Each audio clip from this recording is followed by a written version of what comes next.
Hello and welcome, and this month I am comparing Games Workshop's Necromunda and Mantic's Kings of War Vanguard, two small-scale skirmish games. Necromunda is based on the planet Necromunda. It is separate from the Warhammer 40,000 universe kind of as a whole, while at the same time being part of it. It uses different models, but are not part of a 40k main system. Vanguard, on the other hand, uses army and models that can be used in the Kings of War games, even to the point that you can link it with Kings of War itself. In Necromunda, you get 10 Dilac, 10 Escher, Mortalis terrain, and barricades for £90. That is 39 models for £90, making it around £2.30 a model, though actually adding the terrain into the cost is, to me, slightly unfair, as good terrain can cost you nothing, even for games like Necromunda. So if you was to just take the actual gang of miniatures, it would become £4.50 a model. Now there are some models themselves. The Escher ones look good. I like them. If you check out my Instagram, you'll link down below, you will see I have converted some to go into Imperial Guard. These look nice. They are really well made. The Dilac, on the other hand, well, I don't like them.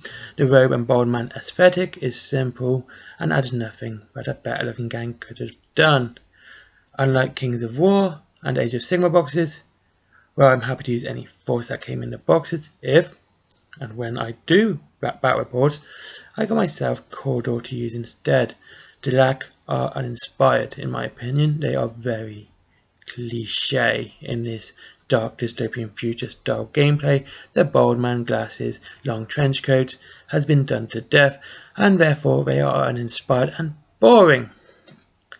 Now the Kings of War Vanguard box has 22 miniatures. These are Deep Breath, Resin Basilian Dictator, Resin Night Stalker Banshee, multi-part PVC plastic Paladin Defender / Chaplain, multi-part PVC plastic Men-at-Arms Sergeant / Veteran Sergeant, multi-part PVC plastic Sisterhood, multi-part PVC plastic Sisterhood Scout, multi-part PVC plastic Gur Panther, multi-part PVC plastic Horror, multi-part PVC plastic Butcher, multi-part PVC plastic Horror, multi-part, which I've just repeated myself, I do apologise, multi-part PVC plastic Reaper, multi-part PVC plastic Phantom, multi-part PVC plastic Shadowhound, 5-part hard plastic Scarecrow / Spectres, 5-part hard plastic Men-at-Arms / Crossbowmen.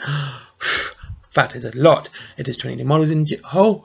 Yeah, and I copy and pasted that list from the website, and even then I couldn't read it out properly without making mistakes. At £75, this makes the price at £3.40 a model.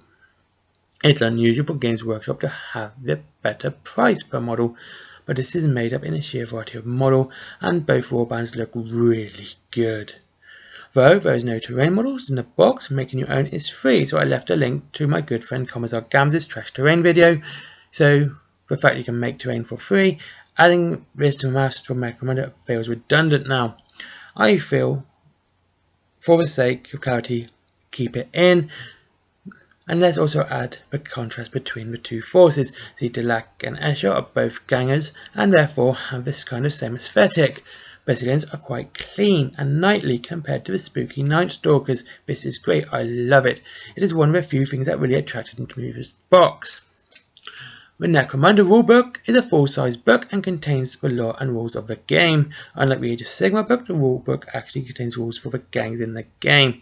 This is great, I like this. The art is good and it has that black and white sketch style, and this reminds me of the old school 40k.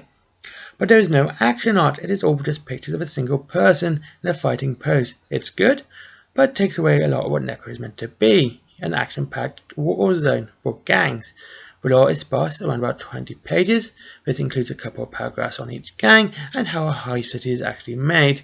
Not much, but it is insightful, and it is a good book and a fun to read. Vanguard has a smaller size book, not in with more pages, but in like actual size of the book, so like height and width rather than amount of pages. It also includes the Ice and Fire campaign expansion. There is no rules for the factions this time, but you can download these from the Mantic website, and they are free, so it's not really hard. It's hard to complain about something you can get for free.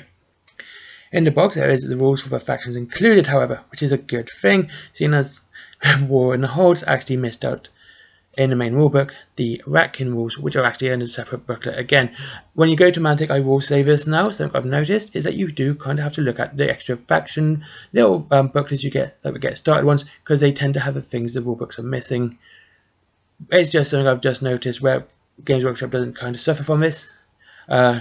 This is really good if you're doing Mantic. Just a heads up, if you are getting new to them, always look for that extra book.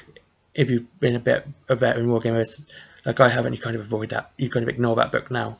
But no, actually go straight to that book. It might have bits and rules that which are missing from the main rule book. Anyway, diversion finished. Where are we? There is lore in the book. Unlike Necromunda, there is very little. Again, around about 20 pages. The artwork is full colour and has everything from like little concept designs to full battle pictures. It is beautiful and varied. I add spice to the book. I absolutely love the Vanguard rulebook. It's gorgeous. It's fun to read. Mantic have got it bang on here. The rules are more complicated than Necromunda, but I find reading the book is just a delight. Pound for pound, the best value for money, it goes to Necromunda with the more models. Even with my issues with buying terrain instead of making it.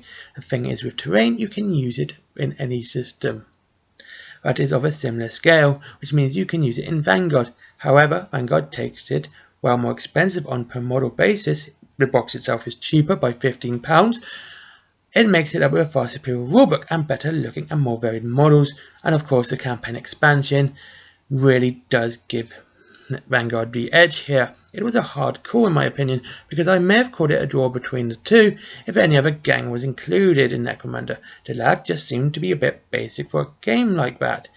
When you compare the models of Delag to Night Stalkers or Basilians, it's not hard to see where they are lacking. Final note, I should have mentioned this in the box, because of course you get the rulebooks. Also in the Vanguard book you do get a box, you do get a tape measure, and it is better than the usual plastic flimsy thing you get in the Games Workshop boxes. So yeah, just getting the tape measure is just kind of an added bonus to the Vanguard box. It's just tips it over the edge. I mean, it's such a close call between these two boxes. It's just the little things that make, to me, the Vanguard box better. The better looking models, the tape measure, the better rulebook. All of that just makes it a more enjoyable box in my opinion.